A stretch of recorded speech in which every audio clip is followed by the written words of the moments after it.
Welcome to The Pitch. I'm your host, Simon Squibb. And if you don't know me, you're not on TikTok, clearly. I would like to just kick off by first of all saying, who's heard the concept or the fact that 90% of businesses fail in the first year? Who's heard this? It's a lie. 23% of businesses fail in the first year. 64% of businesses fail in the first 3 years. I'm part of that stat. The other thing these stats don't tell you is, for the first 9 months of my first business, I made money and I learnt, and then it failed. My second business, the first 2.5 years, I made money and I learnt, and then it failed. And then the third business I launched, I sold for an incredible amount of money, never had to worry about money ever again. So don't let stats define you, especially stats that aren't true. We have to start letting people know the truth, that failure is good, that trying something is what life is about. And I think, to me, that's what The Pitch is about. It's about people that have an idea, that are trying to make it real, and everybody in this room, I'm pretty sure, knows just how hard it is. And we're going to help you make those stats work in your favour. That's what The Pitch is about. It's about giving you a chance to make your idea happen and balance the books so that you can do what you love. Because you know what? That's all that it really is about. The purpose of life is a life with purpose. You're meant to do what you love. You're meant to help people. That's our true instinct. And today I ask you all, as people come up on stage, let's help them. Every single day I give people money and exposure on my platform to help them do their dream. You don't need to give people money to help them. You can just clap them when they come up on stage. And when they leave, no matter what happens, because it's bloody hard to pitch in front of a group of people, clap them. And if you're feeling really kind, get your phone out and tweet about them. Post about them on Facebook. Yes, people are still using Facebook. At the end of the day, you can be kind to each other and it won't cost you anything.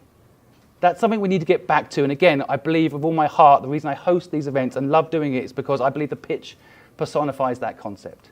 We're here to help.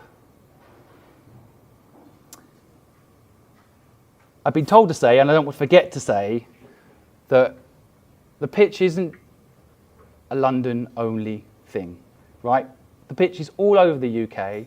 And I have, over the last 6 months, heard some incredible pitches. Some of them are in the room today. They didn't make it to the final. But again, you haven't failed. You tried. In my mind, anyone that tries is a success. And if you don't win today, I personally promise to help you. And I'm pretty sure, if I can see a show of hands, who else is willing to help them no matter what happens today? No one keep their hand down. Oh, good.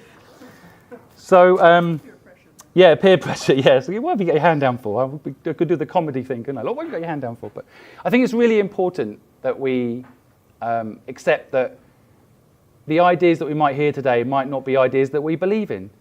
But the person believing in them does, the person pitching them does believe in them. So let's just do what we can to encourage them to keep going on that journey to success or failure, whatever that means for them.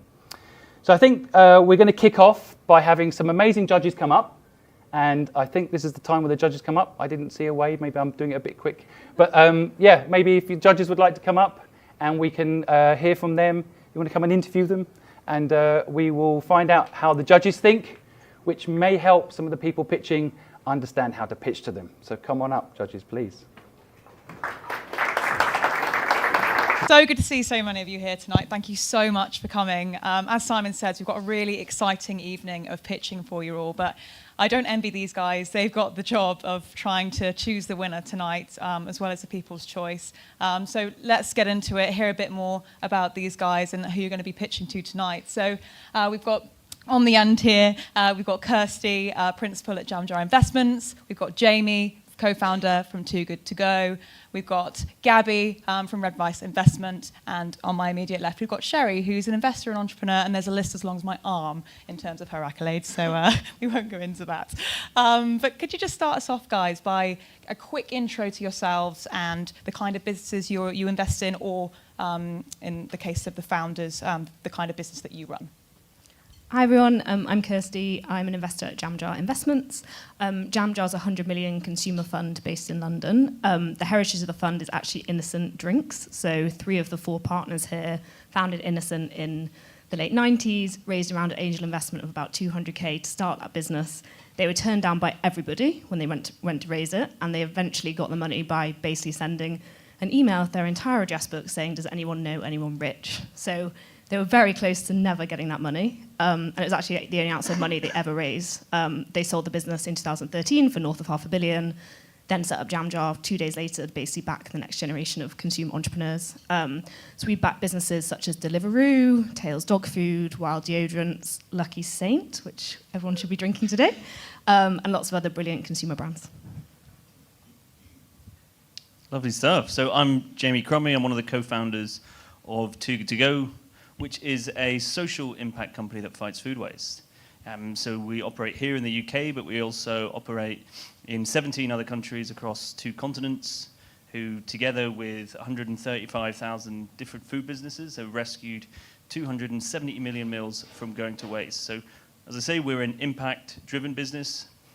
We're a B Corp, but for us, it is, we exist to really address the climate crisis and try and redistribute as much food as possible, but sit in this intersection of where business can do good. So it's really great to hear what was being said earlier, using business as this vehicle for change.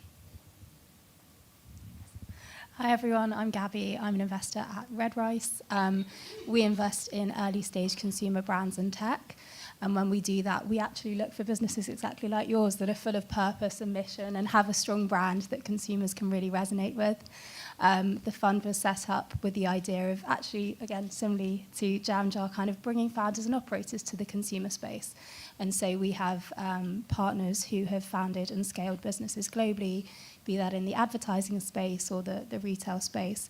And so always here to offer a helping hand to our founders when we invest in them. I'm Sherry, and I'm an operator turned investor. And an operator was called Interactive Investor, which, the first one was called ISI Emerging Markets, which we sold to Euromoney. Second one was called Interactive Investor, which floated on NASDAQ and London Stock Exchange. It was 33 times oversubscribed. That allowed me to become an investor in 70 sort of direct investments since then, and an LP in 5 venture capital companies. I like starting and also investing in things that have purpose. And there's so many, things that really are really hard problems, and I like to solve really hard problems that need to be solved, and that's really fun. So I'm looking forward to hearing the hard problems that you guys are solving, and thinking if we can help you solve them faster and better. So that's me. Thank you, guys. It's almost like we picked the judges who are really interested in purpose-led businesses, isn't it? Sherry, since you're holding the mic, you can go first on this one. Could you just tell us the immediate thing you're looking for in a pitch and what really gets you excited about a business or a founder? Well, it's a segue from what I just said. I like people who are solving big problems. I don't really like little problems. I like really big problems. And I really want to understand why that particular person is well suited to solving that problem. Because if you're doing it because you're theoretically interested in it, it won't take you the whole journey. So big problem and a reason to solve it. Great. Do you want to give us something, Gabby? I think probably very similar. And when we invest, what we're looking for is we're looking for a business that is selling something or helping people in a way that they don't feel just like they are customers and consumers. They feel like they're a community. We look for brands who are building a fan base effectively, because then those people will hopefully be with you for life. And even when maybe the business goes through obstacles or is trying to figure out what they're doing, we hope that those fans will stay with them. And Jamie, you're maybe coming at this from a slightly different angle, so it'd be good to get your perspective on this. Well, unsurprisingly, I am looking for businesses which have a purpose. We live at a time where the climate crisis is literally happening on our doorstep. So, when we talk about big problems, I'm thinking of problems which are having a societal impact and an environmental impact. So really looking for those organizations, pardon me, which are trying to address these. And at the same time, looking for passionate people. That passion that people can get across is infectious. People will follow you, and we want to share that vision with you. So I think, people who have this purpose, but are also incredibly passionate about what it is that they're doing. And anything to add, Kirsty? I guess that crudely at JamJar, we look for people, product, and potential. People is, how brilliant are the team, and we actually have a list of 15 criteria that we look for in founders that are kind of bucketed into 5 buckets that kind of cover everything from, how good an executor they are, i.e. how quickly can they do stuff, high quality with little money, down to how much can they kind of inspire a team, and then kind of what's the grand vision. There's various different criteria that we look for. Nobody has everything. It's impossible. So we're looking for kind of real spikes of where you kind of stand out versus the general population. Product, do consumers love the product? Spend a lot of time trying the products ourselves, but also looking at the data on repeat rate and word of mouth, i.e. if people love it, they will come back and they will tell their friends about it. And finally, potential. We run a 100 million fund. So typically, we're looking for exits that are going to be kind of 250 million plus. The size of your fund definitely does drive the size of opportunity that you're going after. That kind of potential question is a consequence of market size, defensibility, margins, route to market, all these kind of like commercial points that we spend a lot of time on. Great, and you kind of drew the short straw there being at the end, so I'll ask you this one first. How important is that kind of getting the right people on board, so thinking about maybe mentors and board members, how important is that at this stage? It's very important, and I would say the thing I love about the startup world, this is a slight tangent maybe, that I was surprised about when I joined it, is that it is actually incredibly collaborative.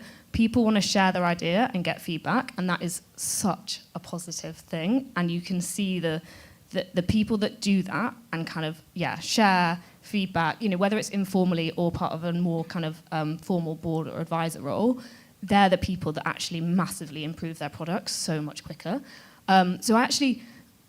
I would say it's more important to have the attitude of just asking for feedback and see what people come back with, rather than trying to secure some kind of formal advisorship. Lots of companies really early on, they shouldn't really be having board, to be totally honest. It's just too early for them. So I think it's more an attitude of share, see what comes back. The one caveat I would say is that lots of people have an opinion, not many people will be right. Trust your own instincts. Like, you're the founder, you know your business the best, and listen, digest, but you don't have to execute on everything that people say. And Jamie, it would be good to get your perspective on this. Have you had any kind of particularly transformational kind of relationships with mentors at all on your journey? Transformational relationships, big question. I think for me, I've been super fortunate. Like, I've had lots of people who have been there to be a soundboard, people who have challenged me, and people who have been there to guide. So I think, to echo what has just been said before me, I think it's super important to have a support network of people. But it isn't just about advisors, it isn't just about mentors. I was speaking to some of the people who are pitching today, and I said one of the brilliant things about these types of events is developing a network of fellow founders. People who you can have those really candid conversations with, which is, I am super struggling with this, or, I've had this huge challenge. And, you can't have that with your friends and family because they just can't relate. You can't have it with your team because you want to, present some level of confidence and authority. But also you can't share that with your investors as well. So, outside of these advisors, these people that you can soundboard, and spar with, I think it's also super important to have this network of fellow founders where you can share these challenges openly and candidly together, because we all have gone through it. So it is important to celebrate, but also to share those challenges too. Yeah, and that's a really great point about kind of sharing those challenges with your fellow founders, and that's really what the pitch community is all about as well. So chat to your fellow founders in the room and just share that journey with them. Gabby or Sherry, do you have anything to add? Do you not have I would add that I think the peer point that you make is really important. I think making sure that in your network, those who are a little bit further along, you are matching with, and maybe, I mean, this is probably what the pitch does, but making sure that if you're at, say, headcount of 25 and you're pretty sure and your business plan tells you're going to be 50 or 100, make sure that you're talking to other people who are in your spot or were 2 years ago or a year ago, so that it's much easier for you to do the scaffolding up to the next step. That'd be so journey, but not just startup and a little bit further on than you. Yeah. Great. Gabby, I'll start with you on this one, if that's okay. What are you looking for in terms of traction, particularly at this stage? So I think what's interesting is that in this market, the bar has slightly shifted. Companies are still as good as they ever were, but investors are looking a little bit later. On the brand side, we would typically look for a brand that's making about 1 million annual recurring revenue or rolling revenue, depending on kind of the business model. On the tech side, it's a little bit more flexible, and you'll probably find that investors will maybe say one thing, but be willing to move on that, particularly because on the tech side, it's often recognised that the tech has to come first, and the revenue takes a little bit longer than it does for pure consumer brands. Don't know which way you want to pass that, Mike. So do you mind repeating that question? Yeah, well, maybe it's slightly different from your perspective. Maybe if you could maybe talk about what kind of traction you had when you first got investment. That might be a good angle for you. So for us, I mean, we started a business in very unique circumstances. Like we were, and possibly very similar to some of you here. Like we were a business which started literally on a kitchen table, and we were bootstrapped to the nth degree for almost 2 years. I didn't pay myself for 2.5 years, so it was like a lot of struggles which were going on there. But it was also happening at a time in my life when I didn't have any responsibilities with my family or any sort of financial responsibilities outside of where's that next pint of Guinness going to come from, and so there was that freedom.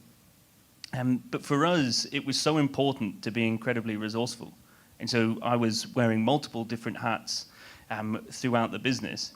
But for us, in those early years, we were able to really get behind sort of the unit economics of our business and see what those key drivers were. So then when it came to raising capital in a more conventional manner, we really knew our business model inside out, and we were able to talk in a very robust manner about where these levers were and where any capital would come in and how that would help scale our business further. But again, we were starting at a time when it was all about scalability. So we benefited from the period in which we were in, but we also had that legacy of really knowing and understanding what our unit economics were. Great. And Kirsty, could you talk a bit more about what you're looking for at JamJar? Yeah, in terms of the traction. Yeah, so JamJar can actually go as early as totally, pre-everything, so pre-seed, basically just off a pitch deck. And we can go up to kind of, the maximum round we would do is basically 5 million. So there's a big spectrum in there.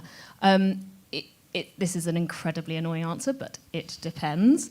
And the thing it really depends on is we would go earlier, and this talks to Gabby's tech point, if there is a bit more kind of defensibility and IP in the business, whilst we go later if it's basically a pure execution play. And execution is a defensible thing, but obviously we need to see more evidence around it just to understand that the founders can really run that quickly. So, something like Tails Dog Food, which was a personalised dog food business, we invested off a pitch deck. They had a very kind of defensible business plan at a time when the market, amazingly, in direct consumer dog food was not crowded. That was in 2018. So, and it was also a second-time entrepreneur. So we had confidence around going super early there. Something that we've gone a bit later on is something like What Wild deodorants. We saw that at pre-seed. I wish we'd done it. yeah, I wish we'd done it at pre-seed, but we actually did it at seed. Once they'd launched, they'd proven that consumer traction, they'd proven they were just the most amazing team. So yeah, that's kind of how we think about it. Great. And anything that you would add to that, Sherry? If you can pass that mic down all the way. I'm addicted to products that work. So I look at, do people love the product?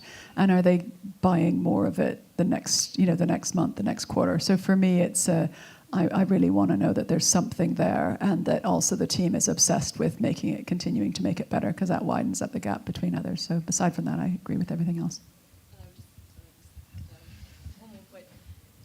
So, exactly, and people often ask, what are the good metrics and what's the good repeat rate that you would get excited about? And that totally varies per category. So you've got to be really on the category average. So for example, like direct-to-consumer meal kits, if you have 30% retention at the end of 12 months, in month 12, 30% of your cohort are coming back, that's good. In pet food, it's more like 40%. If it's a non-subscription business, you're also looking at different percentages. So you've got to be very aware of the category benchmarking and where you sit there.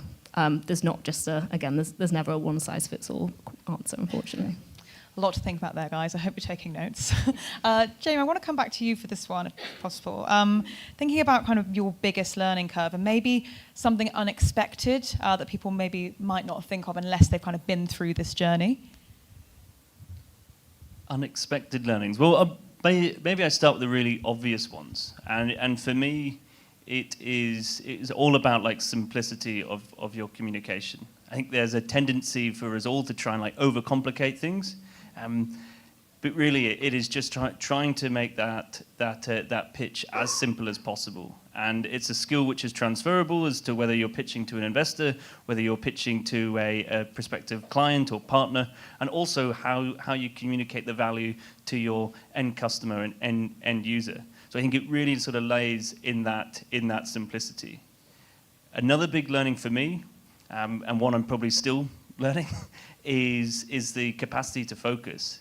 I think, for us as the entrepreneurs in the room, we often get distracted by that shiny new thing in the room, or we're thinking, 6 steps ahead of where our product already is. And so we're trying to, run before we can even crawl. And when I think about it through the lens of Too Good To Go, like when we were starting, the sheer focus was on just getting as many food businesses as possible on our platform. But at the same time, I was like, my head was clogging in a way in which it was like, oh, we could do this, we could do that. So I think, it's keeping things simple in the way in which you communicate, but also within that execution, and really just staying laser focused on what that core thing, which is going to really drive value across your business and help you scale. Great. And for you guys, I'm going to slightly reframe that if I can. Thinking about maybe advice that you might give that, again, people might not expect, and those challenges that you see as people coming through when you're investing? I think that, to be honest, it probably does end up being, in some ways, I would echo what Jamie said, insofar as focus is so important. And I think it can be really difficult when you have amazing people around you telling you all these things, to remember that actually you don't want to start off as being all things to all people. That's not a very good place to start, but if you start with a really small market and go from there, that's the way to do it. And then the other thing is just remembering to have those people around you. It's all things we've spoken about before, but building a business is not going to be easy, and you do want to have those support systems, because as much as having your own team, and your own team is going to be the thing that makes a business a success, you need to be able to be resilient, and that's really hard to do when you're on your own. Great. And Sherry, yeah? I think the attached to focus is a prioritization system that you all understand, and that you think hard about. And I think on that, it's sequencing what you're focusing on. Maybe it's a product roadmap. Maybe it's we're going to run out of money in 24 months. Oh, now it's 18 months. What are the things we need to do? But it's the ability to plan the sequence of what you are going to focus on. That for me would be that. And then lining people up to understand that to execute well, you have to know what tasks you're going through. And Kirsty, would you agree? Is there anything you would add? Yeah, the only thing I would add, which totally echoes what everyone says, is that the 15 criteria that I mentioned that we score founders against, we've done an exercise where we've looked at the biggest delta between the top and the bottom performers. And the one criteria that it showed was how well can they ruthlessly prioritise, which is totally echoing everything that you've said.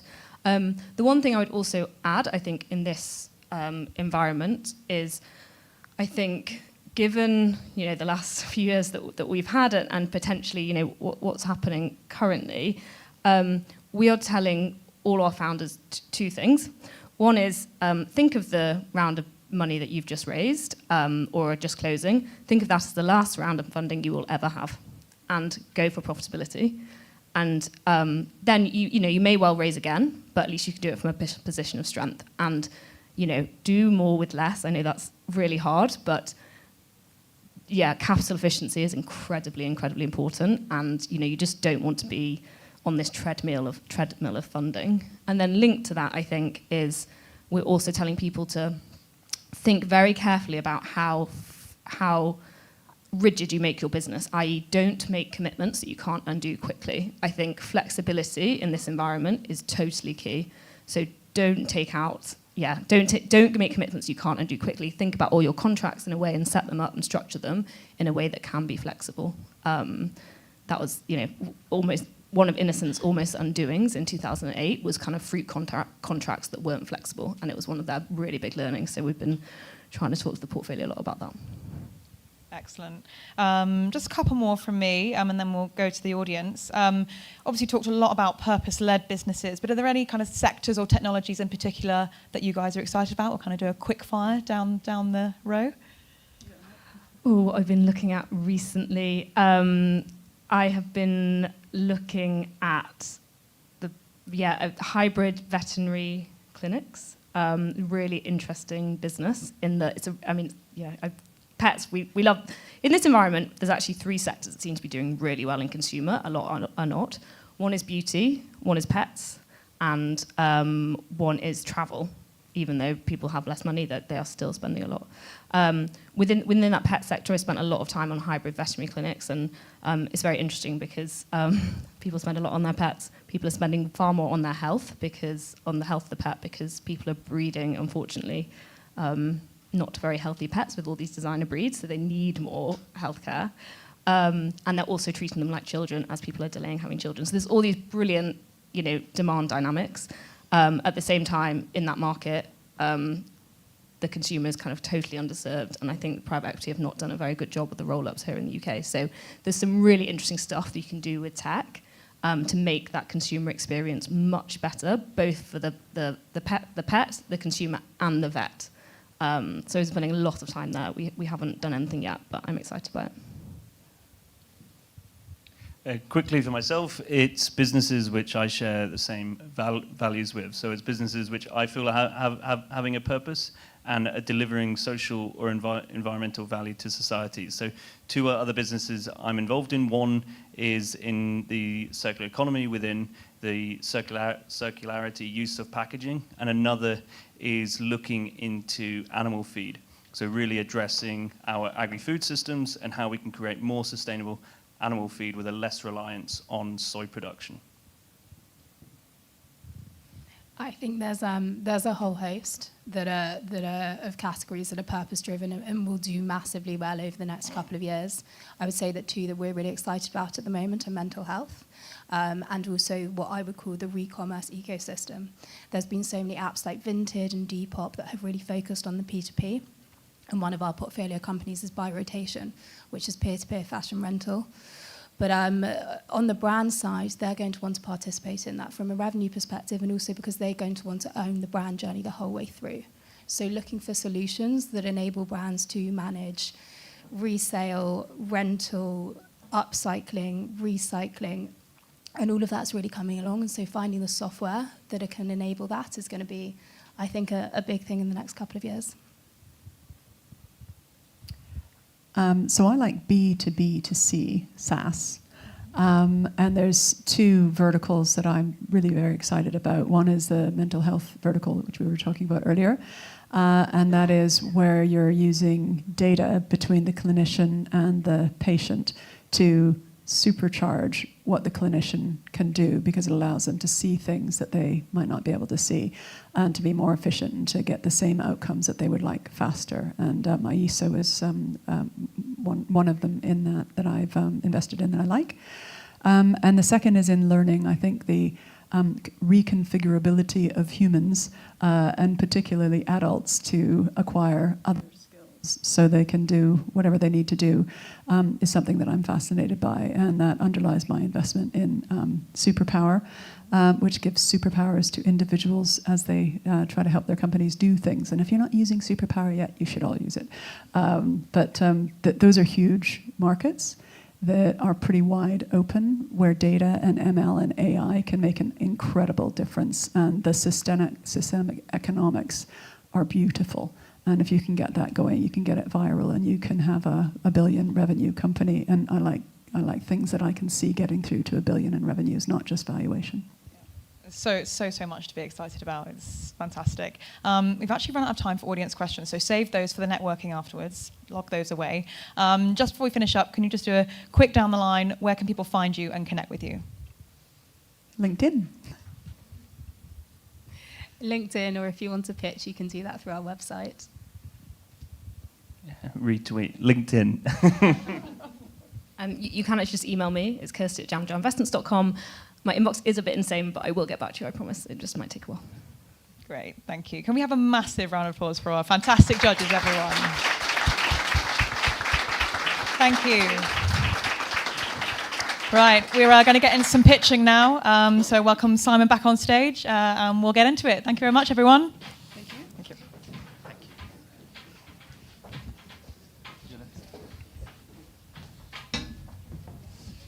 Wait while my assistants remove the chairs.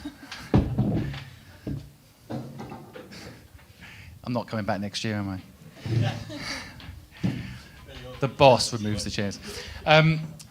So I will just add, before we bring our first pitch on stage, that I've invested in 77 businesses myself. I'm an angel investor, so I do personal checks to help people start businesses. And I invested in a company this morning, someone I just met. They did a pitch, 20 minutes. And the reason I invested in them is because they were honest and they were authentic. And so as you come up to pitch now, you know, it's a lot of information you've taken in from very experienced people. Just remember to just be yourself. You know, and I know the panel here will probably agree with me, that is probably the most important thing. Just be yourself. And I also recently launched a platform myself and got a billionaire to invest called Yatsu in my platform. And it's because I told him I think it's going to fail. That's what he told me. He told me because I said what could go wrong. And I think then knowing what could go wrong allowed him to help me make sure that doesn't happen. Right? So just be yourselves. All right? So with that being said, the first pitch is up. And I'm dyslexic, by the way, so I don't host too many things. Fodilicious. I think I've got that right? Fodilicious? Did I say that right? Please come up.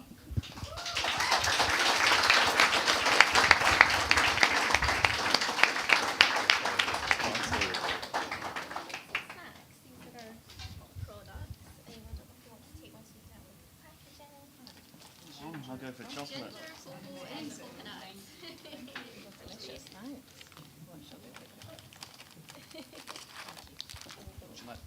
Yes, thank you. Would you like one, Simon? You can have one too. I'll hold it for you. I'm good at holding stuff. Thank you. Okay. Irritable bowel syndrome, IBS, affects 1 in 5 people across the UK and costs our NHS £45 million annually. Diet has a major impact on IBS, and a low FODMAP diet effectively relieves symptoms. FODMAPs are a chain of trigger foods, including gluten, dairy, fruits and sugars commonly found in many convenience food products and should be avoided for those with IBS. The free-from food market is booming, yet there's a huge lack of low FODMAP products available. I'm Lauren. I suffer from IBS and I'm passionate to help others like me. Fodilicious provides the UK's first low FODMAP, allergen-free snacks, granola and natural energy drinks. With a social impact, we help those who suffer from IBS to live a better quality of life. And so far, we've sold over 150,000 units of our best-selling snacks. built a successful e-commerce business gaining Amazon Choice status, and have secured UK retail listings with Asda launching in spring. Our team includes myself. I'm studying my Masters in Accountancy with SEMA, and my mum, who's also my business partner, has 30 years experience in e-commerce.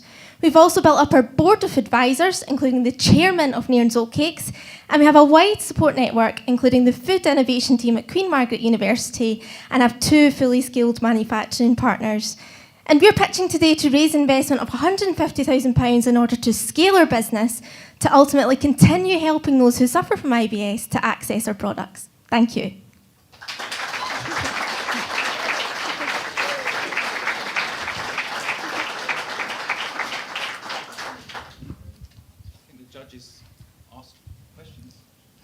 Thank you so much. Really exciting and delicious, I have to say. Oh, good, thank you. I was just wondering, you mentioned that you're launching in Asda, which is an amazing listing, especially as a national retailer. What are you planning to do in store to kind of support that rate of sale? Do you have any kind of activations planned or anything else to really kind of drive that category rate of sale? Yep, so we're launching in Asda as an emerging brand, which is really, really exciting. We've already planned promotional activity, etc. So we're really looking forward to that. And already we're in conversations with other retailers too on the back of that. So it's a really exciting time for our business. And the reason we've built such success through e-commerce to date is during COVID. There was the growth of e-commerce. It's where our experience lies in-house. And that really allowed us to test the market and demonstrate it. And now we're ready to scale. And that's what's been really exciting. So yes, lots of promotional activity planned, but now we're ready to scale our business and sales strategy, not just within retail, but also wholesale, food service. We export to 8 countries worldwide, with Europe, USA and Canada being key markets. So so the investment would allow us to expand our team, because it's only 2 of us. A business development manager is key in order to get our products out there, because it's a really exciting time. And just when you say promotional activity, do you mean kind of price promotions, or do you mean kind of sampling in store, or do you mean other type of marketing price promotions and sampling in store? Yes, great. That's what's been agreed so far. Yeah, sampling would be great.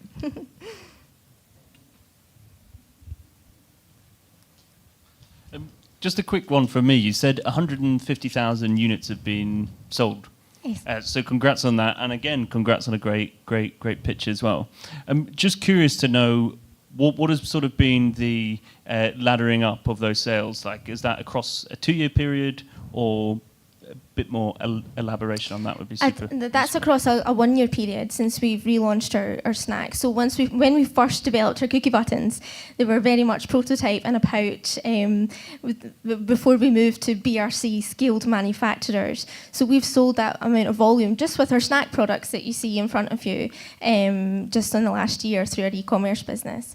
We've also managed to develop 2 highly innovative ranges. We have the UK's first low FODMAP allergen-free granola range, which is developed, and we're selling that through our e-commerce business. And we've also developed the world's first low FODMAP all-natural energy drink, which is hugely unique. And that's because a lot of natural energy drinks on the market right now contain either caffeine or even fruit juice concentrate, which can be huge triggers for IBS.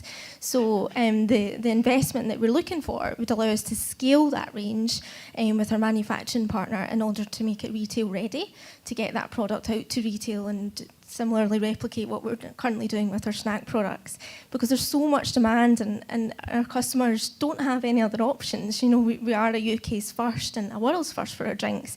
They can't find low FODMAP IBS friendly products anywhere. I'm excited to dig in when I don't have to speak, so thank you.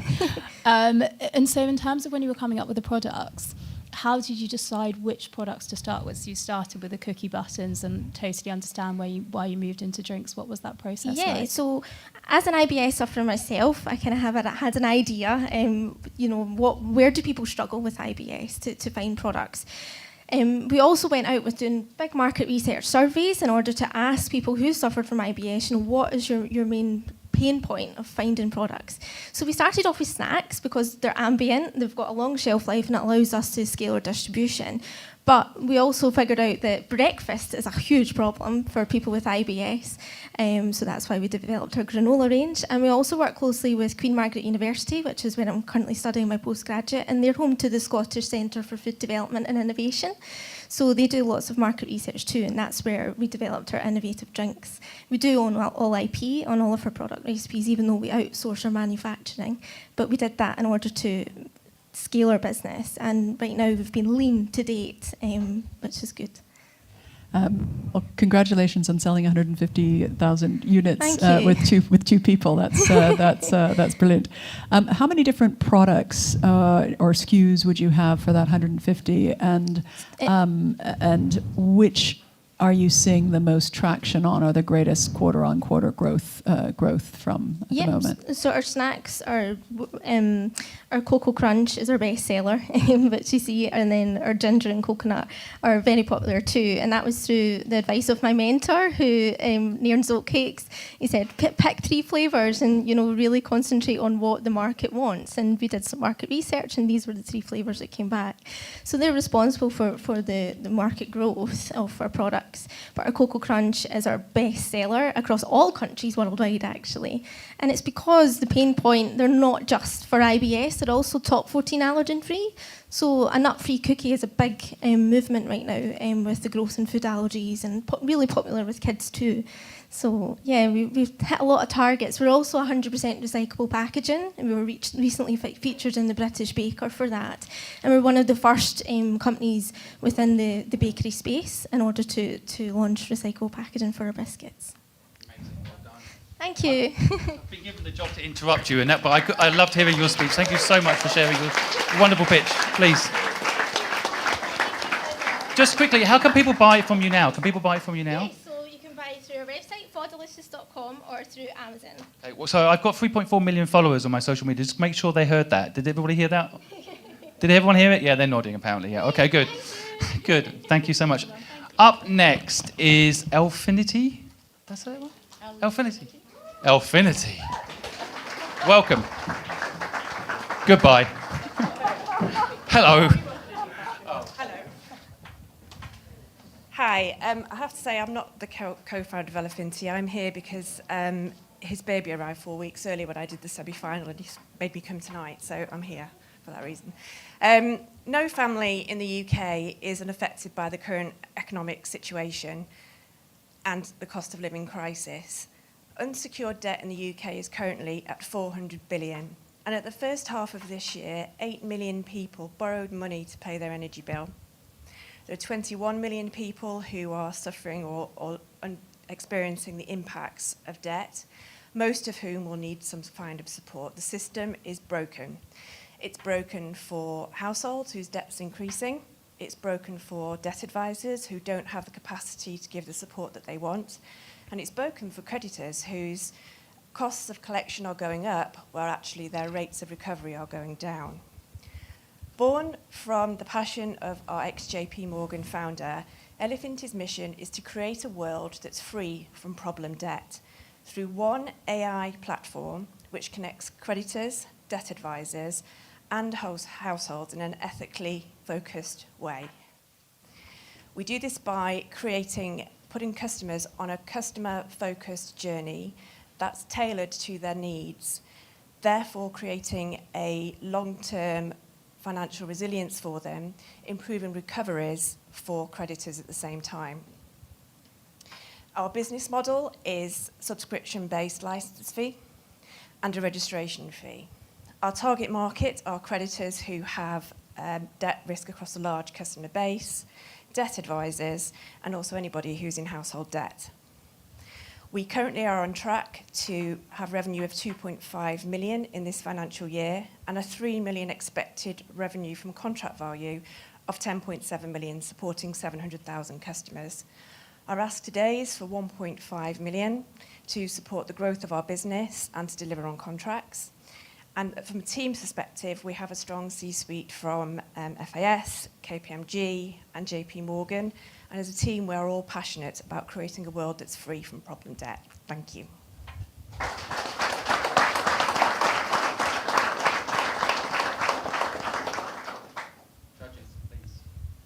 You talked about having revenue at 2.5. How fast is that building up?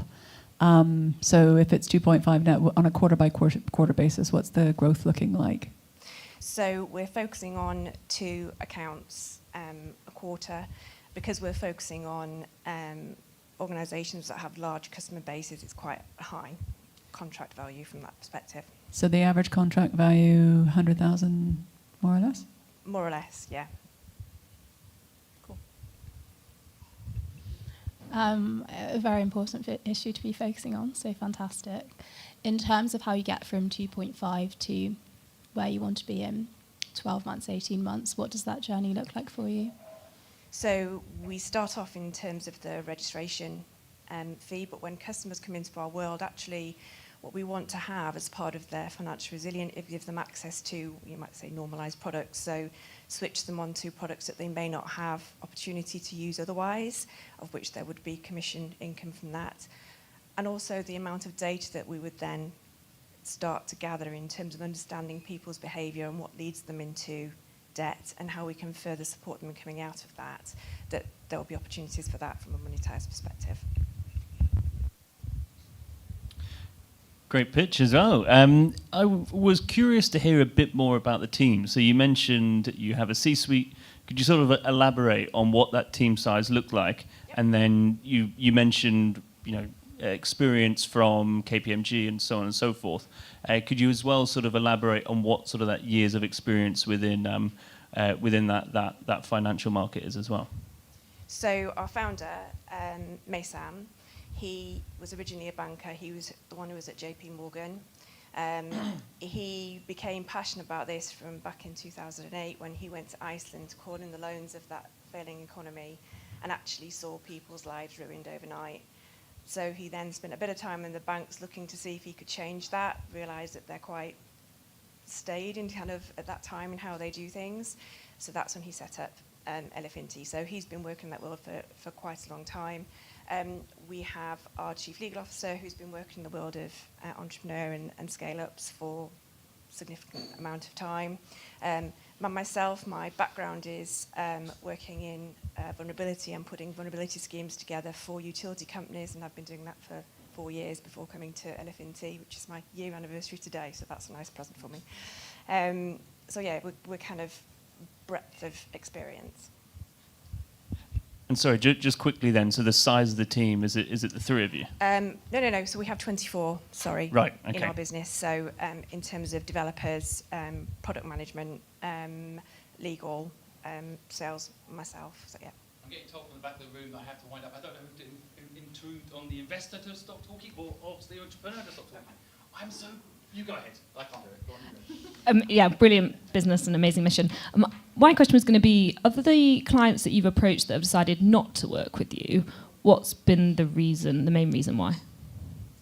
That they have already been working with debt management companies, but that we learned from that in terms of we see ourselves very different in that we're end-to-end journey for a customer who's in debt. So it's not just about the debt, it's about the mental health that's impacting them, it's about they might not have the cognitive bandwidth to think about what their debt plan needs to look like. So we look at it much more differently in terms of really tailoring that journey to that customer and what they need.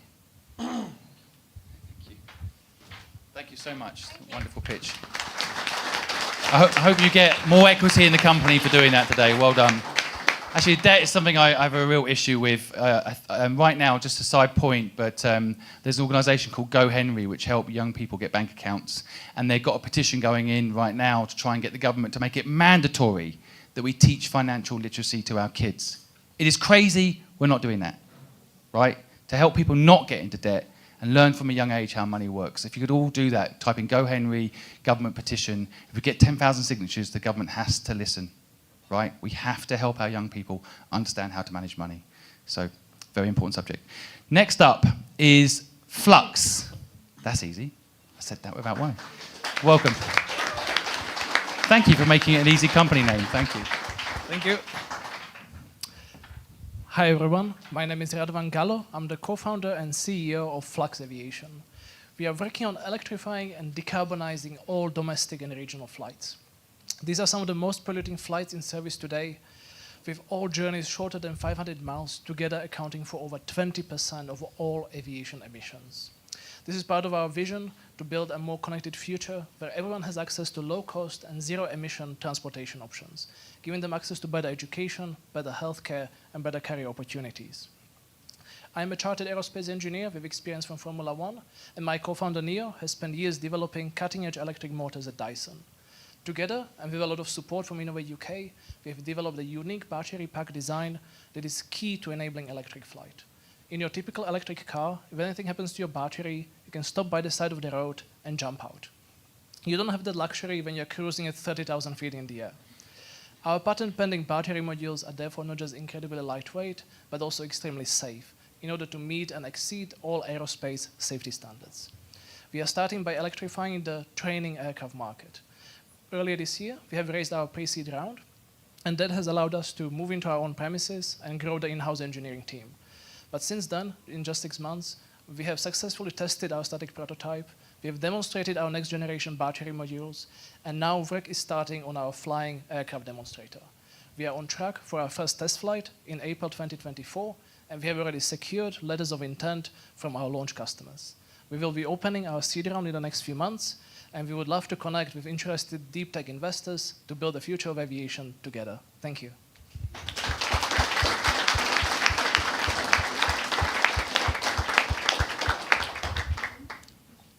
Thank you so much. I mean, what a game changer. Super exciting. It's not a space that I know anything about, to be totally honest.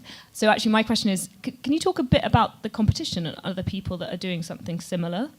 Or is there nobody? Yeah, absolutely. Like sustainable aviation is a big space. As we are on the journey to net zero, every industry is decarbonizing, trying to find solution. Aviation is kind of the same.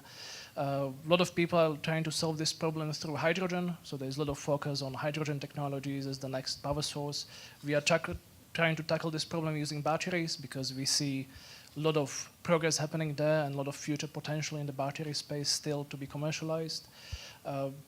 There's also, you can slice the market based on size, people focusing on sort of eVTOL, air taxi market. There are people focusing on large airplanes. So there's a lot of stuff going on, but in terms of our specific focus on decarbonizing all these domestic and regional flights, if you think about what Flybe used to fly or what Loganair is flying up in Scotland, nobody's really tackling that using pure battery, zero emission technology. Super needed piece of technology, but there's two things I'm kind of interested in. So in countries like France, they've introduced legislation to sort of ban internal flights over certain distances.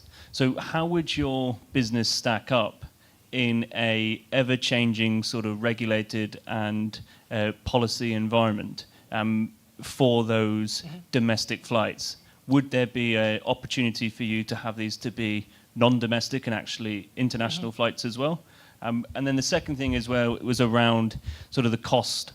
So I was at an event similar to this last week, and I was speaking to some people in deep tech in hydrogen fuel and exploring the space as well. And I was like super interested to hear what that sort of cost dynamic is between a hydrogen-powered solution and a battery-powered one. Yeah, okay, so two quite simple questions. I'll dive right in.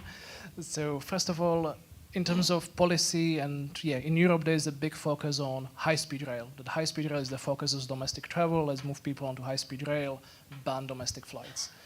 That doesn't quite seem to work out well in UK specifically, but also in a lot of places in the world, geography prevents you from building high-speed rail. If you look at Scandinavia, because of the geography and the terrain and the cold winters, it's nearly impossible to build a decent train between major cities. They already subsidize, the government in Norway, Sweden, and even Finland subsidizes domestic flights to create connectivity for people. And they are in a huge push and demand to decarbonize those flights. Because if you look at countries like Norway, they are pushing the sustainability agenda, the messaging, they're subsidizing electric vehicles, but then on the same side, the same government is paying SAS a lot of money to operate mega polluting flights domestically. So they are quite interesting for us as the first market specifically for that, because you can't build rails everywhere. So there's going to be demand for electric planes in the future for that. The other question was about cost. Well, if we dive into specifics, I don't know how much time we have, but there's... Yeah, I'm now trying to figure out the legislation that's been already passed in France and similar ones that's being worked out in Germany specifically talks about fossil fuel burning flights between cities where a train already exists that's shorter than 2 hours. So there's a very, very specific bit of legislation. Might be expanded in the future, but if you look at, for example, the train network in France, it's very Paris-centric. Everything points back to Paris. So you can go from Bordeaux to Paris in 2 hours, great. You can go from Lyon to Paris in 3 hours, great. You can't go from Bordeaux to Lyon. There's no internal connection. And that's where the flights really shine, because you don't need to build a lot of infrastructure, train tracks. You just need an airport, and you can connect 2 cities together. I don't know if I have time to answer your cost, but... Forgive me if I don't let you ask a question. So, no, you go on quickly, I'll get fired. It doesn't matter. Well done on raising the pre-seed and getting the letters of intent. That's fantastic. In terms of the supply chain, how is that building up, and are there any constraints to supply on the bits that you need to put it together? So on our supply chain right now, we are mainly collaborating with electric motor manufacturers, but longer term, we are planning to do more on the vertical integration. So we are planning to bring more technology in-house. So for example, on the battery side, the only thing we buy in are the battery cells, and everything else from there we build in-house ourselves. So we don't really have any constraints on that side. Thinking OEM, that's quite a complex chain. Who on your team is the specialist at doing that, or is that one of the people that you're going to need to hire with the funds that you've gotten that you're seeking? Yeah, longer term in terms of partnerships and commercial agreements. Yeah, aerospace is all about building personal relationships. It's big contracts. So longer term, we are planning to add somebody to head up that side of operations. For now, because we are focusing on training aircraft market, just as sort of our beachhead market to get in, prove our technology, learn about the regulations, and then scale it up later. I'm the one that goes to all the trade shows and meets all the aircraft manufacturers, and yeah. Thank you so much. Thank you.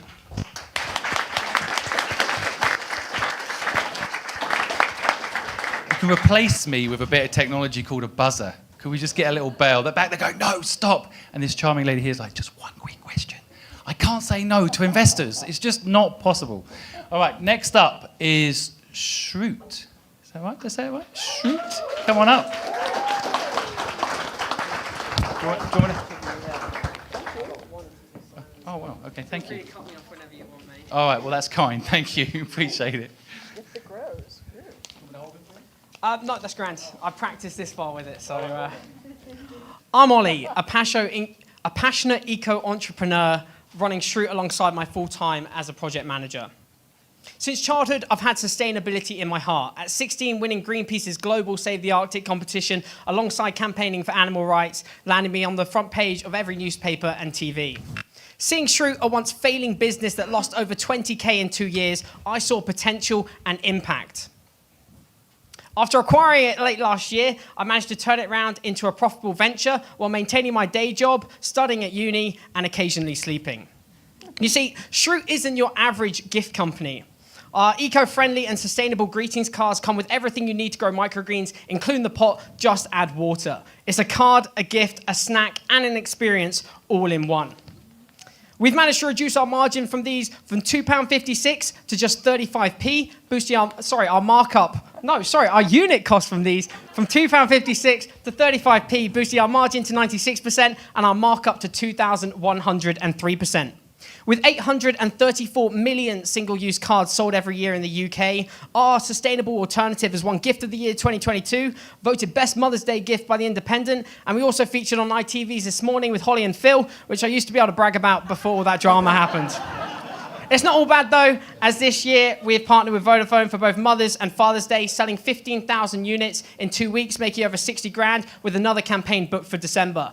We're stocked in 180 UK independent shops and garden centres, and we've also released with Cotswold Fair, who supplies a further 2,000 retailers. Our team consists of 2 sales agents, and we've had numerous seasoned advisors and entrepreneurs such as Mike Chamberlain mentoring us, who's got a turnover of over £40 million. Today, we're looking for connections to get our cards into leading retailers, while also seeking £15,000 to launch our Grow Your Own subscription box, and a further £50,000 which will be used to acquire other struggling eco-businesses under the Shroot brand. Together, we can see the change and grow a more sustainable future. Thank you.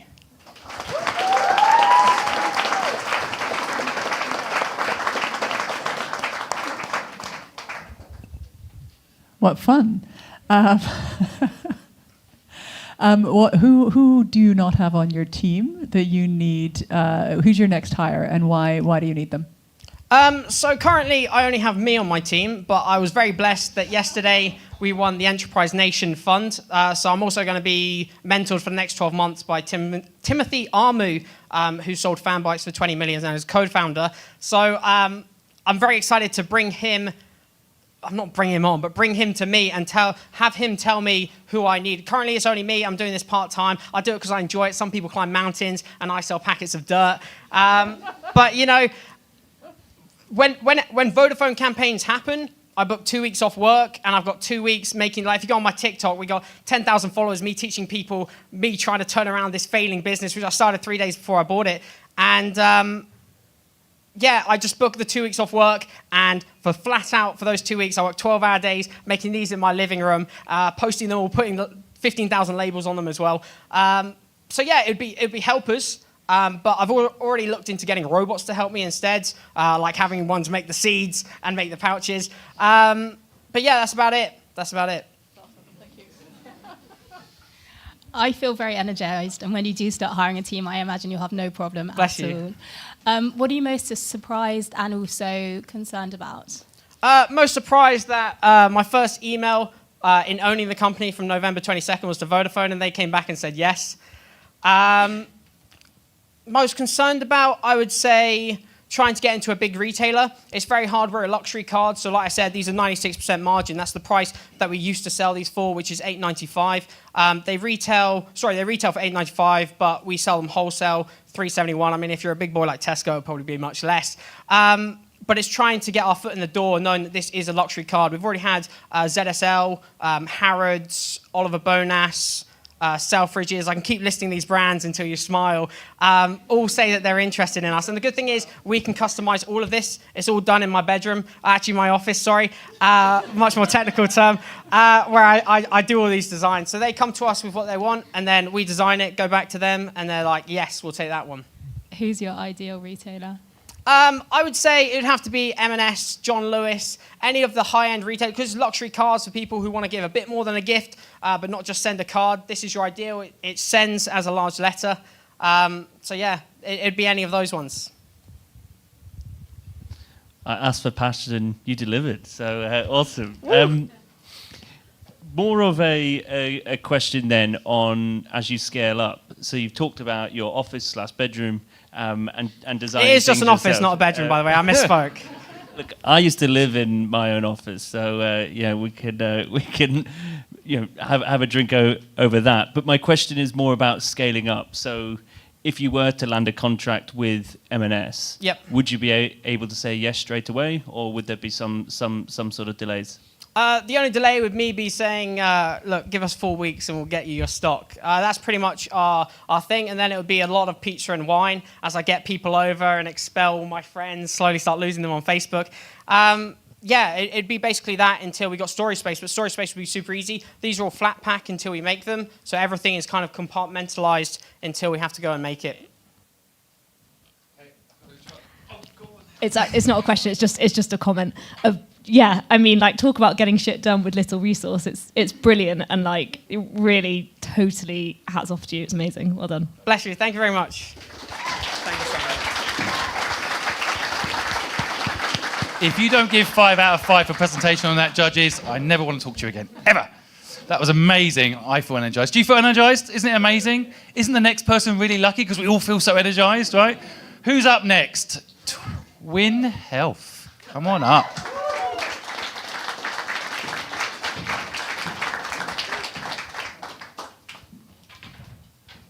Have you or someone you know ever done an MRI scan?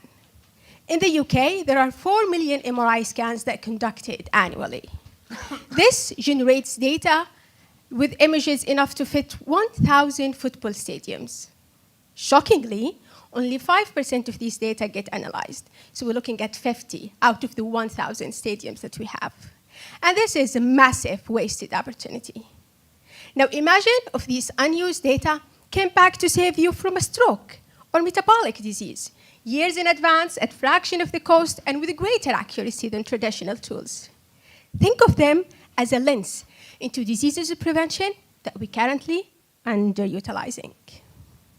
I did my PhD in MRI analysis for diseases of prevention, and that's why we created Twinn Health, where we run AI models over routine MRIs to analyze 100% of these images.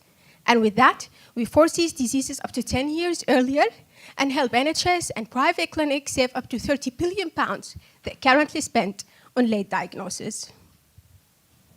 In less than 18 months, we built, validated, and patented our first AI that predict metabolic dysfunction years in advance with NHS physicians, over 400 patients with 95% accuracy, and we put that into FDA for a QSUB approval.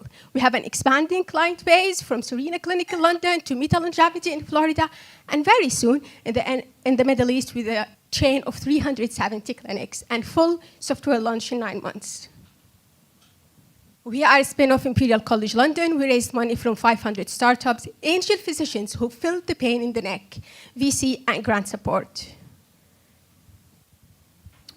Our team brings expertise from AI image detection to commercialization from $60 billion companies. And we recently been featured at the Wired magazine, showing the great potential of what we're building. Our vision is to democratize preventative healthcare by transforming data that currently sits in everyone's archive folder. And we have a very long list of diseases to tackle, so let's tackle them together. My name is Walid Al-Ainani, and I'm the CEO of Twinn Health, and very happy to take any questions.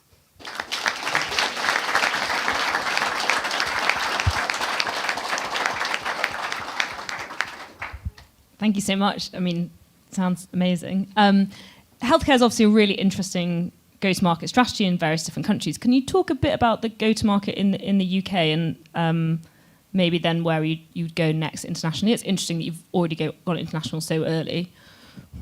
Thank you very much. Actually, we tried to really stay focused and just stay in the UK, but we got the US clients and now the Middle East clients. The actually clients been reaching out to us and actually haunting me to like, we want to try this, we want to get this on. So I had to put some time on like, let's look at this into deep and see how much resources it will take us.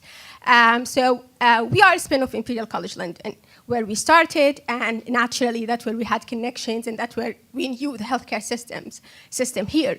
And that was extremely difficult to start with, and I think that was very good in our advantage because it's like taught us the hardest of the hardest when you want to build a healthcare product. And so from building side of things, that's really helped us. Thank you, NHS. Thank you, Tough Systems. But going forward, we're really considering other markets where we will do in later stages of the product development much wider impact for the company rather than being in the UK. Also, the UK, as a private market in the healthcare, it's only 11%. While if you look at the US, it's all private market. When you look at the Middle East, it's getting to privatization. So yeah, it helped us build in the UK as a go-to-market strategy, but going as launching commercially, we're looking at wider global areas.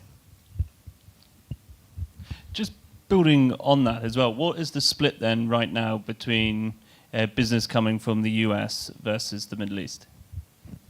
So we are mainly 80% to 85% we are in the UK. That's where we are doing things and the clinics and the work that we're doing.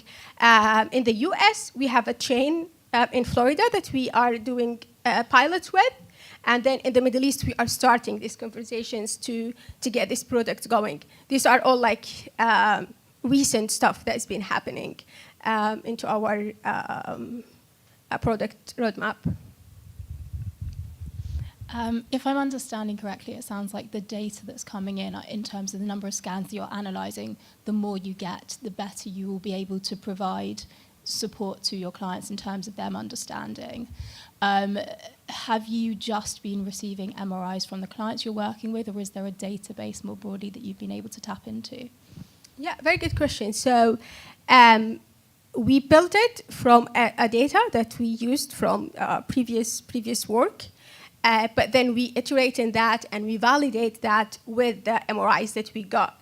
And that's how it continued. So the iteration being MRIs that comes to us from users. And just like to mention a little bit, when you do an MRI, usually the doctor you get the MRI for a single cause, and then the doctor look at the MRI for that cause and write the report, and that's it. But this data has so much more to tell us, and that's where like the untapped area where we are playing on.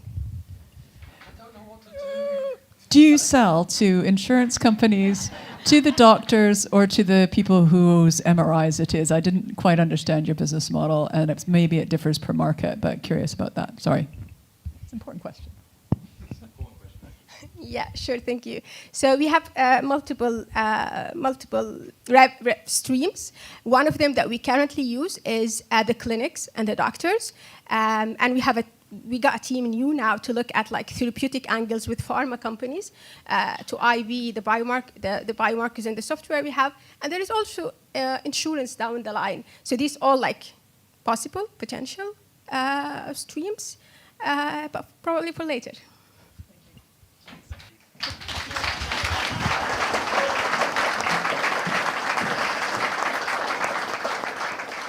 I'm never going to host an event again, am I? I'm never getting invited back to host this one, that's for sure. So anyway, probably won't be a big problem.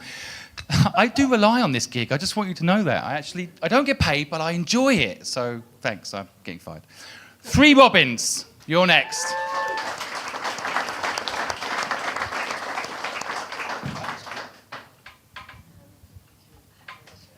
Fantastic, thank you. Yeah, came all the way from Scotland. Sorry, Debbie. Wow, very. When one of my 3 boys became lactose intolerant, we started buying oat milk regularly, but we were quickly disappointed with the options available on supermarket shelves. We couldn't find a brand that fit all our family's needs, and we couldn't also find one that worked as well in our lattes as it did in our kids' cereal. Too many plant milk products are also high in sugar or fail to take children's nutritional needs into account, making it difficult as a parent to find healthy options for the whole family. It was this real-life challenge that led me to start 3 Robins. The market for dairy alternatives is big and still growing. 310 million litres of plant milk was consumed in 2022, yet surprisingly, no brand caters specifically for the family market. Launched in May 2022, our award-winning original oat drink is Barista Standard, has no added sugar, and is fortified with vitamins and minerals. And our new chocolate oat milk has at least 30% less sugar than any other brand on the market, making it a healthier, everyday choice. We're also launching our innovative new oat milk-based smoothies for kids in January 2024, and they're going to revolutionize the kids' plant-based snacking aisle. I bootstrapped the business for the first 12 months, selling over 45,000 litres of oat milk directly into 60 shops and cafes in Scotland. And then in May this year, I won funding from Scottish Edge that allowed me to hire my first employee, gain a Scottish wholesale listing, and we're now in final discussions to take on a UK-wide wholesaler and launch into a premium UK retail outlet next year. Building on our Scottish success, we are seeking an early stage investment of £250,000 that will allow us to invest in marketing and in sustainably scale our sales and distribution across the UK so that we can achieve our goal of becoming the go-to plant milk brand for families.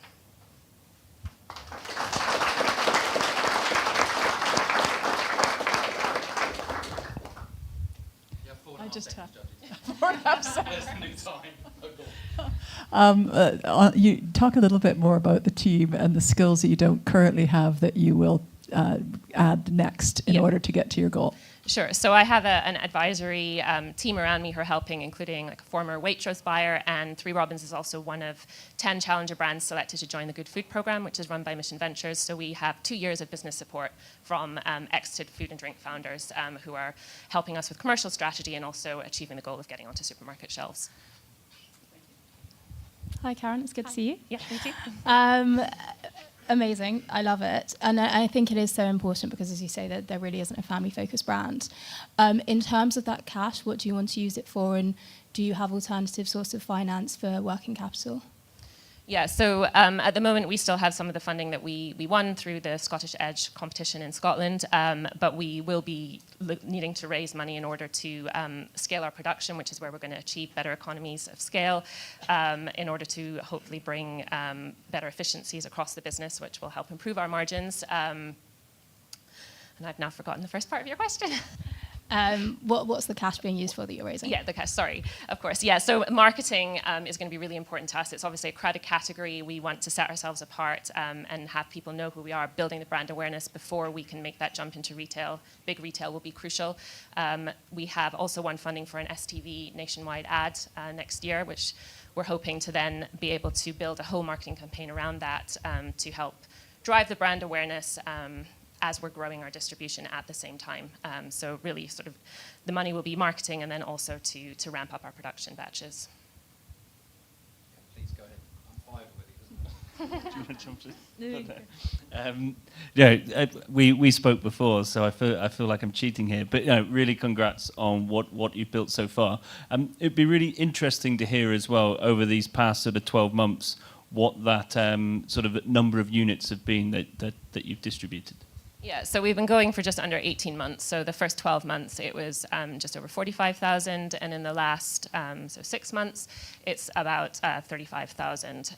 So we're on track with our projections are that we can scale to 3 million revenue within 3 years. And that will be brought by obviously increasing distribution of our existing products, but the smoothie pouches for kids are really innovative. They're very low sugar. There's nothing like it on shelf at the moment. They're a higher margin product for us. They're more value add. So in terms of bringing revenue to the business, we've already in conversations with UK wholesalers for that as well, and also some retailers. So. Go ahead, really. I just wondered how you think about kind of NPD beyond obviously what you've already done. Will the brand always revolve around oat, or do you think you'll look at other kind of alternative milks that have a different nutritional profile? I'm really passionate about oats. I think it's the answer. I'm a mum, got these 3 kids. We eat oats all the time. I think oat milk's so versatile.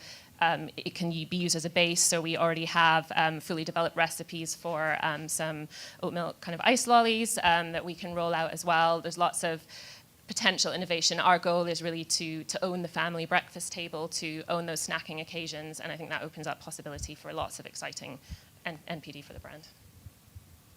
Great. Thank you. And there's samples outside for people to try. You know, on Dragon's Den, they know that when he goes on TV, it's going to get lots of awareness, so they invest ahead of time. So get your checkbooks out, because we're going to promote all of these people to our 3.4 million followers. They're going to blow up. So have you brought your checkbooks with you? Are you ready? Please invest in these people. Next up is Kevrier. Does that? Kevrier. Kevrier. Come and join us.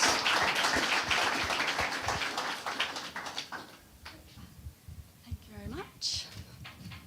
So, it's no secret that universities are fountains of new knowledge, but there is a missing link when it comes to translating that knowledge beyond campus doors into products, services, and other real-world applications. Many ideas are lost to complex processes, siloed work practices, and the growing need to demonstrate impact to secure public funding. Imagine cancer cures hidden amongst thesis pages instead of saving lives. Imagine renewable energy solutions gathering dust instead of reducing emissions. So, when a digital product designer, a social innovation lecturer, and an education journalist met on a master's degree, we combined our own knowledge to tackle this problem. Kevri is a knowledge management platform that encourages academics and students to plan, identify, and evidence their innovations, while supporting their institutions to compete for the £8 billion of public funding available to them in the UK this year. We provide academically backed guidance, impact evaluation methods, and the collaborative platform to help you find partners and to expand your team.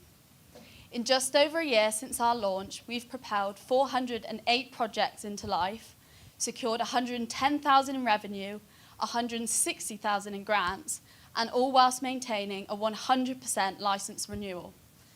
We're looking for £500,000 investment to reach £1 million annual recurring revenue within the next 18 months. So join us in becoming the smarter way to translate knowledge into impact. Thank you.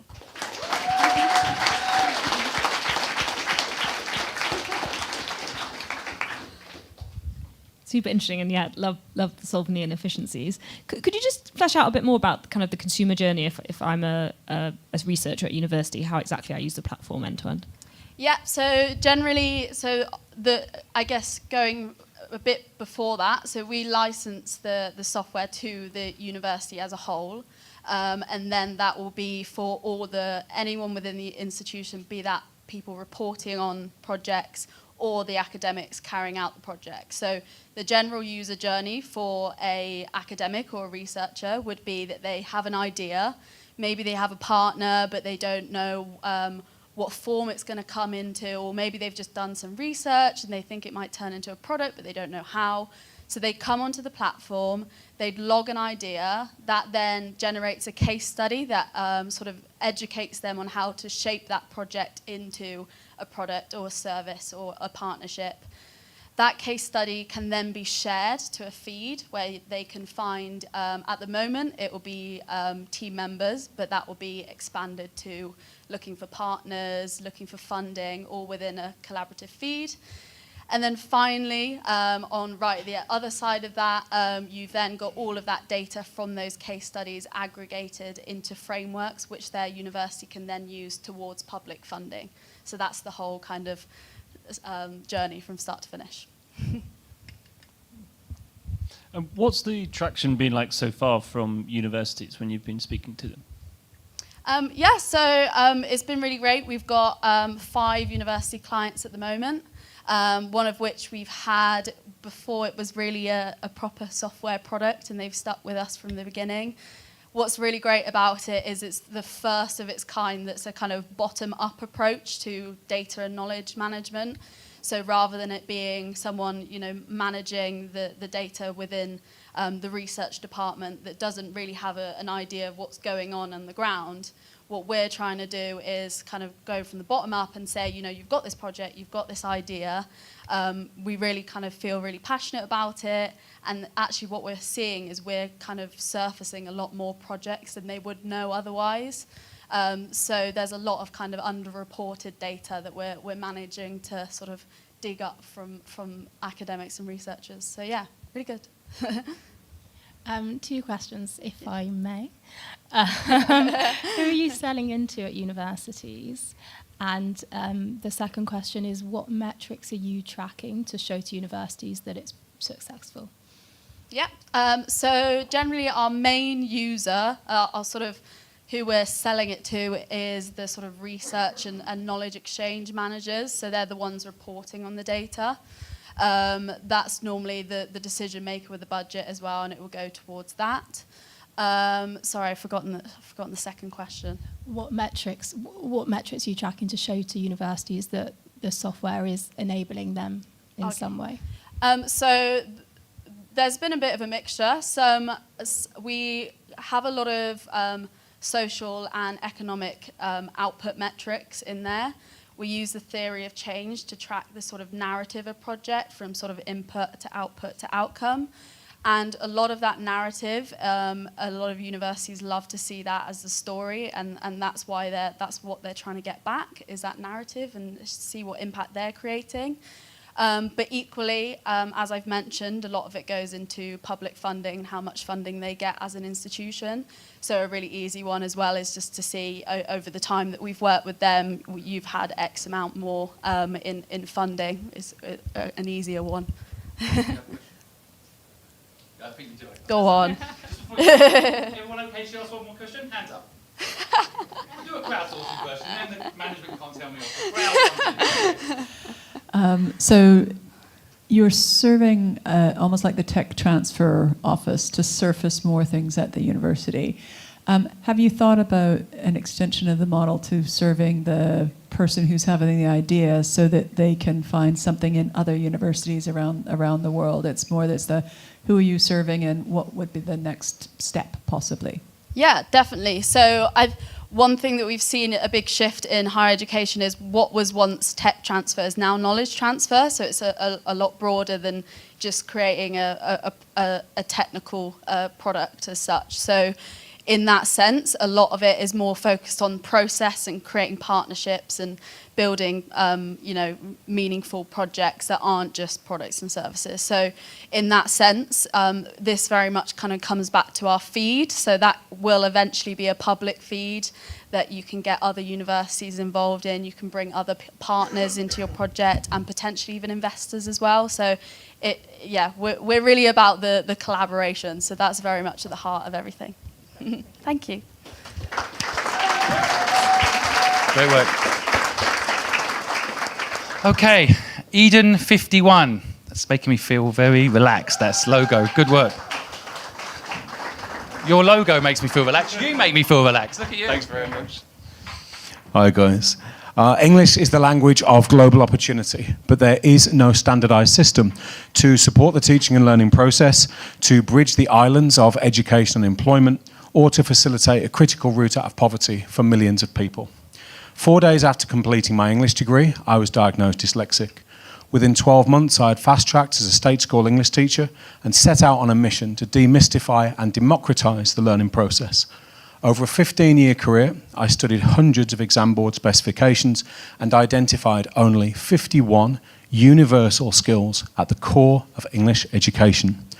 With a deconstructed and skill-by-skill approach embedded within my trusty Excel spreadsheet, I helped thousands of students, hundreds of teachers, and state secondary schools all over the country to achieve their best ever results. So I resigned from my classroom career to become a solo founder, to bootstrap a tech startup, to develop an MVP web app, and to prove the provision at scale. The innovative, inclusive, equitable, and disruptive EdenFiftyOne has fantastic user testimonials, awards, and pilot project outcomes from Liverpool to Athens to Hanoi. Surrounded by a growing team of advisors, investors, and specialists, we launch our B2B SaaS business at the Educate Awards in 4 weeks' time, and both our B2C and B2G provisions in October 24. With over 100,000 in grant funding secured, including an AI feasibility study grant with Innovate UK, we're raising 250,000 of SEIS to accelerate our purpose-driven mission. Thank you.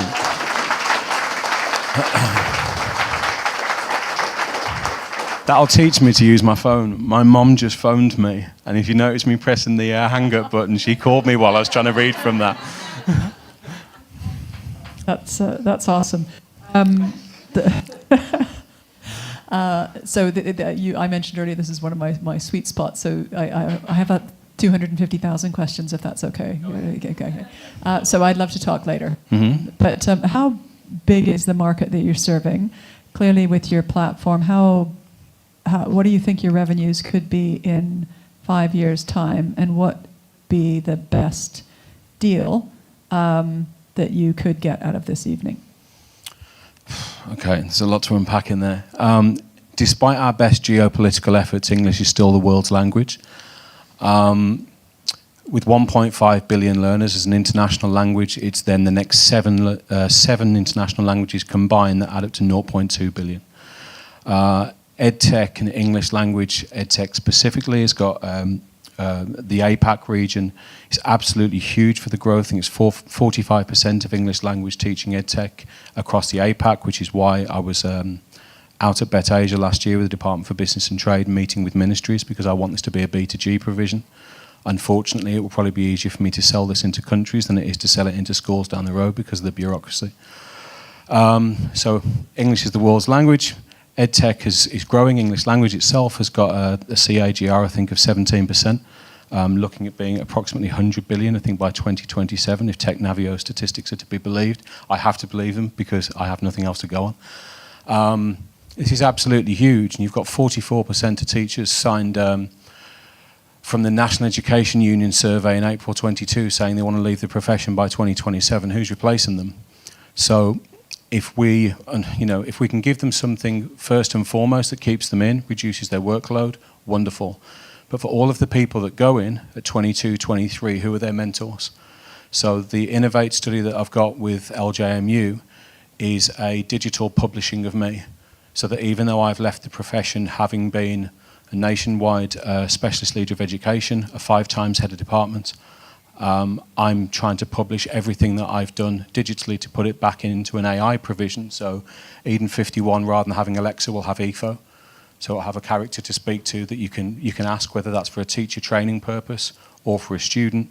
And that's why I talk about, if the B2B provision doesn't work, if anyone wants to ask about the pain points of getting into UK education, that's why we're looking at then having a B2C monthly or B2G state provision. I'm also doing another, I've got another grant fund of looking at adult literacy, because otherwise, if you're over 18 years old, you can't access this. Well, if it's that innovative and that good, surely there needs to be a B2B and B2C for people over 18. So hope that answers everything. It did. Thank you. Brilliant. Amazing. And it must be quite hard, I imagine, being out of the system, but so being able to pass that knowledge on is fantastic. Yeah. You mentioned that it's hard to sell into UK schools. Mm-hmm. Who would be your kind of ideal target customers to go after initially?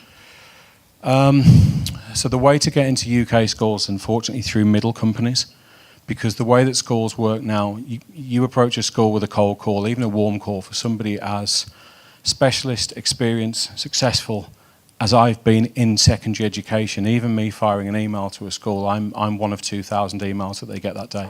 I was actually meant to be on a sales call with 6 UK schools today, and they cancelled it because of something that had happened with kids at 3 o'clock, so we can't do it.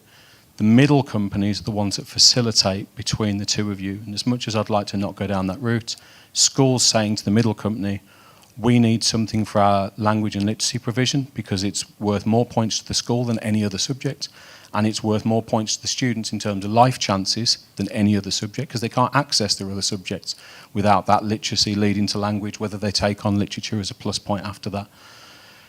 Who are the ideals in this country? I don't know. I don't know the honest answer to that. Getting into any of the schools in this country, maybe looking at the regional league tables that are released next week and seeing who's fallen from that place, because unfortunately that's how schools are judged now, like a football league table. I can access that information from next week and see which schools fallen the furthest, and then go to them and say, would you, approaching it from that way. It's incredibly calculated in this school, because when you in this country, when you introduce league tables, you introduce corruption. And so it's very difficult to work in the UK education market. I met with the leaders of the Ministry of Education for Vietnam last year, and they told me to prove it, do a project. I've just proven it with a 95% project outcomes, and I'm going to go and meet with the leaders of a country to talk about having 10 million users at a state level. And yet I struggle to go to schools in the Northwest that I know I can help because of a bureaucracy of a fragmented system. Sorry about that. I mean, super interesting. As another dyslexic person, I think these things would have been really beneficial for me growing up. Hearing what you're saying then about how fragmented the UK and what I spoke about earlier in terms of like focus, are you now focusing your efforts on implementing this overseas, whether it's in Vietnam or in APAC itself, or is it still a commitment to try and get this off the ground here? Yeah, so ideally we'd have 2 teams doing this, and that we could split efforts. What I've managed to do is there's a trade mission, the Department for Business and Trade, out to Vietnam, working with secondary schools and higher education in spring. So knowing that I will have that meeting there and I've got those outcomes, and I'll actually meet with the university that I conducted the study with when the ministry told me to do that last year. That's in February, so the results are already published, we've got them. That now gives me 4 months. The next 4 months in secondary education are quite good, because people have come back from the summer, looked at their results, they're just about to do the mock exams to think, we can solve this ourselves. They get mock exam results in November, realise they can't, and they've got 3 months to look at the league tables from last year, see who's fallen regionally, nationally, or within a multi-academy trust, so who's got that pressure on them, and that's at head teacher level. Head teachers now have sort of career lifetimes of Premier League managers as well. So I can have a 3 or 4 month focus on UK before again switching over to international when I go on that trade mission in Feb, March. I'll pay you £50 not to ask a question. Do we have a deal? No? Okay. I don't know if anyone accepts £50 notes anymore. Mine was just actually from a product perspective. Obviously, this magical Excel spreadsheet. What product features did you prioritise with the build, and which ones have you actually decided that will come in phase 2? So I built this in Excel, and I had quite a unique experience in teaching because I moved around geographically so much, not because I was hounded out for any form of like legal reasons or accusations, but I just moved around the country. I started teaching in West Midlands, where I'm from, moved down to London, moved up to Merseyside, and I just had multiple head of English roles, and every time I'd get to a school, they'd say, "Oh, we teach this exam board. We teach this one. Are you sure you can teach this one?" Like, I know there's got a different corporate logo on top of it, but English language has been around a lot longer than your company. So I started stripping out all the skills when I lived at my mum and dad's house. Stripped all the skills out, put them on the floor. If they were different, they made it onto a sheet. If they were duplicated, they went in the bin. I got 51 skills at the end, 18 reading, 18 writing, and 15 speaking and listening. I wanted to get it down to 50 for branding purposes, but I'm okay with it now. With those 51, I made an Excel spreadsheet, the kids' names on the vertical, the skills across the horizontal, and then I just came up with a colour coding system. If you're brilliant at it, it's blue. If it's good, it's green. If you're okay, it's yellow. And if you're poor at it, it's weak. So rather than students saying, "I can't do English," go, "Okay, let's look at writing. There's 18. Which of these do you hate? Those 3. Right, which are you okay at? Those 5. Which you're good at? I'm going to lose the maths here, but you get the idea. So rather than I hate English and I hate the grade, you can go, you hate those 3 things. So now the AI study is me building in the interaction for the teacher and the student to train and learn about those things, as well as embedding the video content. Wonderful pitch, though, really. Very important. Thank you so much. In my bio on LinkedIn, I say my mission in life is to fix the education system, and there is a man actually doing it. I went direct on TikTok to help young people because I felt the school system wasn't listening, isn't helping people learn the things they need to learn. I'd like to help you later. Maybe we can look at using some of the technologies like TikTok. Next up. Oh, no. Not next up. We've done it. So next up is my ex-boss, Chris. Thanks, Simon. Hello, everyone. For those of you that don't know me, I'm Chris. I'm the program manager of the pitch. I'm part of the team that puts all this on. We are going to find out who won the competition in about 10 minutes. So if I could ask 2 things. So one is if the judges could click submit on their forms, that'd be fantastic. Our team at the back is calculating them as we speak. Secondly, there are some flyers on your seats with QR codes. If you want to take part, if you want to vote in the People's Choice, you can do that in a minute. You've literally got 3 minutes to do it, so do it fast. And before we do that announcement, I just wanted to take a minute to thank the amazing sponsors, the partners that work with the pitch to make the program possible. So the program that we run at the moment is completely free for the entrepreneurs that take part. And we've also had a philosophy of working with partners that bring value to that community. So the first one I want to talk about is Carrie's Business. So Carrie's Business supply all of the kit that you need from the everydays like your laptop to also the filming and some of the camera gear that you see us using here tonight. They've worked with us to write lots of content about getting your social strategy together, and particularly short form video, which, as we know, Simon knows lots about. So if you are looking to grow your TikTok or your Instagram, go and have a look at the pitch homepage. There's a free video course that you can take to do that. We've also been giving out discount codes to our community, and there's lots and lots of advice you can get there about improving your short form social video. Next up, we've got Sage, who've backed the pitch for the last 3 years. And particularly around the communities or the founders in our community, they're either solopreneurs, and we've heard from some of those tonight, or they're running their business as a side hustle, which is how I started out. So we know that that can be a really difficult road to travel, and you've got to figure out lots of stuff and do it on your own. So we've got a whole hub of advice for any side hustlers or solopreneurs out there that want to find out a bit more about how to better manage their finances, their work-life balance, a plan, market, and all the other stuff you have to do when you're running the business on your own. Next up, we've got Vodafone Business. And they do an amazing initiative called VHub, which is basically free, tailored one-on-one coaching. So if you are looking for a mentor about something specific in your business, so that could be maybe you need some help with a cash flow forecast, marketing, planning, whatever that is, You can actually just jump on their website and book a one-to-one call with one of their expert advisors. So if that is interesting, if you are looking for a bit of help in your journey, please, again, go and look at the Pitch homepage, and there's a link to book one of those calls. We've also got Agora Talent, who specialize in recruiting into both high-growth startups and also VCs. And again, they back the Pitch, I think, for the last 4 or 5 years now. So really appreciate the support as we've grown with them. If you are at that mode where you've maybe just got some investment or you're building team rapidly, that's kind of where they specialize. So do give them a shout and connect on LinkedIn. Greg, who's one of the lovely founders from Agora, is also running a pro bono initiative at the moment to help people that are just starting out and are looking to understand exactly what their initial team might look like, and also what they might look for in a co-founder. So they help half a dozen of people a year quite intensely on that. So if that's of interest, pop me or Greg a message on LinkedIn, and I'll connect you. And finally, we have Seedrs, that most of you know are one of the country's leading equity crowdfunding platforms. That allows you to bring in, as well as kind of private investors, so some of the VCs we've heard from tonight, or angels, but it also allows you to open up your investment round to the crowd.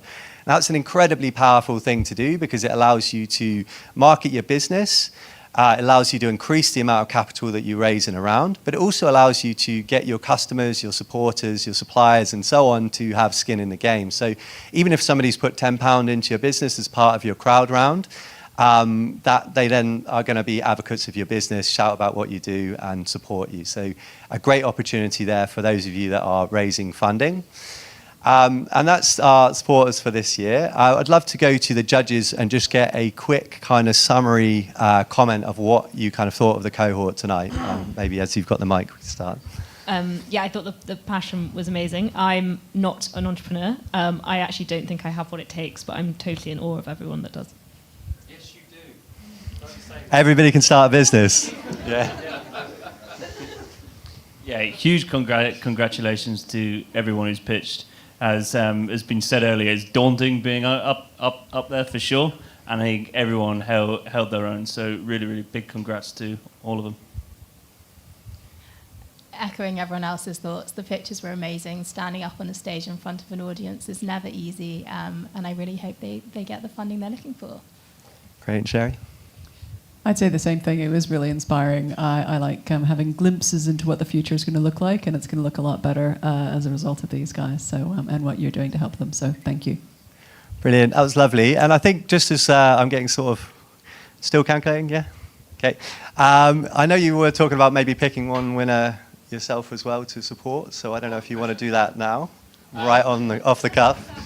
I mean, you live life off the cuff, let's be honest. Yeah, that's true. Well, okay, while we're still calculating, I'll say a couple of things. First of all, if anyone has a dream, okay, I bought a staircase in Twickenham. It's not that far. And behind the back of Starbucks is this staircase, 5 stories high, encased in glass. It was on the front of all the newspapers. I bought it, and I put a doorbell at the bottom of it. And I said, if anyone's got a dream, go there, press it, pitch that dream, or upload it to millions of people. Often the videos get 4 or 5 million views, and we'll get your dream alive. It costs you nothing. We do it for free. And we have also built a platform called HelpBnk.com, with no A, because legally we're not a bank, HelpBnk.com, where you can go and get help for free forever. You'll never be charged for help. You'll never be sold a course. It's 100,000 people on that site presently, in the last 4 months since we've launched it, there to help you for free. We built an AI that is brilliant, that is literally me but smart, and it's there to help you for free.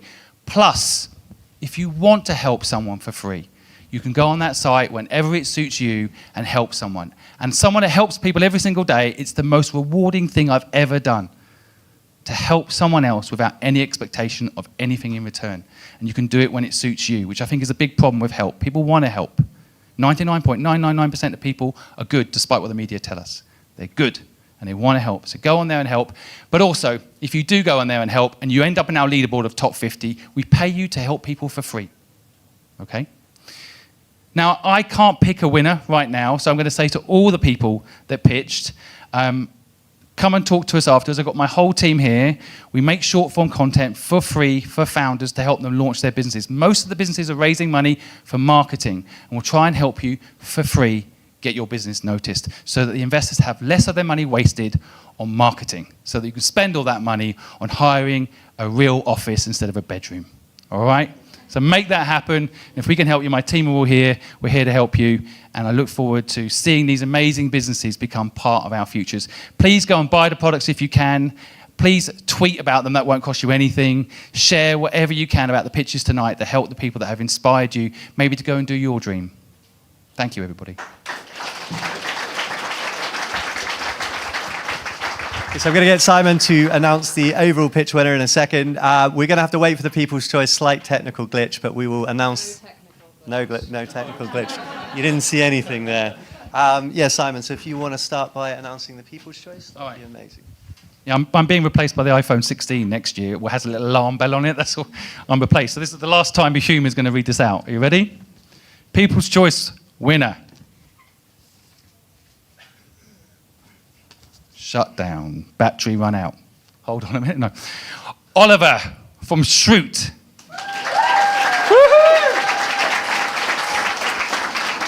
Of course you're the People's Choice. Congratulations. Yeah. Flowers. Some irony to that, is there? Is it ironic? Flowers? Is it a little bit ironic? No? Yeah, I can grow these. Congratulations. Well done, well done. I don't know. I'm taking a picture of you. Let's do it. Yeah. Try not to cry, okay? Well done, man. Well done. Thank you so much. Well done, well done. Yeah, your energy is amazing. And the pitch winner, which I think is the judge's choice. Ready? I'm not going to do the same joke again about my battery running out because no one laughed last time, so forget that. Tom from EdenFiftyOne. Woohoo!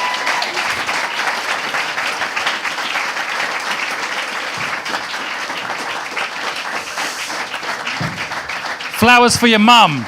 You need to give those flowers to your mum. Tell her you love her. Do you want to make a speech? You are the official winner. Thank you very much. 2 people asked me before the event started if I was nervous, and I said absolutely not, because I genuinely didn't think I had any chance of winning. I said that at the one in Manchester as well. The competition up against, if I was an investor, I'd invest in every single one of you, and the quality of everybody speaking tonight, it's just really humbling to think that out of that lot of people that you thought that I'd won. So just thank you very much. Really, really pleased. Thanks very much.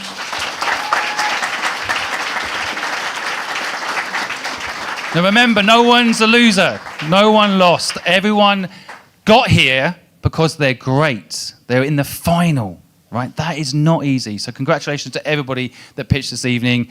And I promise you, between us all, we're going to help you get where you want to go. That's it, I think. Nothing else to say? Sorry, is there something to say? Just drinks.